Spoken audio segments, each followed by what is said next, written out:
Hey everyone, I'm Joey. I'm going to be reviewing the DKL non-abrasive grip tape today after 10 days of use. So I've been doing this kickflip challenge for about 30 days, and from day 10 to day 20 I used regular sandpaper grip tape, and from day 20 to 30 I used the DKL non-abrasive grip tape. I was out anywhere from 10 minutes to 30 minutes every single day just doing regular, switch, fakie, and nollie kickflips. I used a separate set of shoes when I was using the sandpaper grip tape and the non-abrasive grip tape. I wanted to be able to make a fair comparison after 10 days of use, comparing the non-abrasive grip tape to the sandpaper grip tape and the wear and tear on the shoes that came with that after 10 days. Please like this video to help others who are considering non-abrasive grip tape over the standard sandpaper grip tape. Hitting the like button really helps the YouTube algorithm and helps people who are looking for this information find it. So here's my normal board. This has got normal grip on it.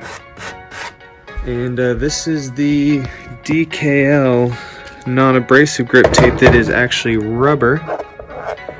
So you can see here I haven't filed down any of the stuff on the ends here, but it's been holding on pretty good. It sticks to the board pretty well. It was easy to get the air bubbles out from under here. You just pop them with a razor blade. So here's my shoes that I used with that board over there. And then I just realized how shredded they were getting. From day 20 to day 30 I used these shoes. So as you can tell, definitely not skate shoes. If I was using regular grip tape, this fabric would have for sure been shredded all the way to the inside.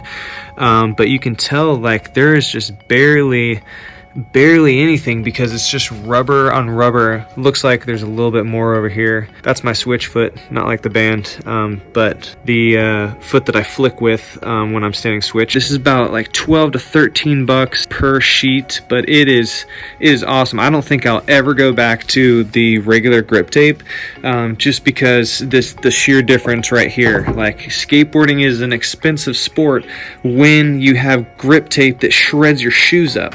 But if you have grip tape that doesn't shred your shoes, it's fantastic. A lot of people don't like to skate when it's wet out, but because I've been doing this challenge and it rains a lot in my town, I've been going out in the rain and using my board.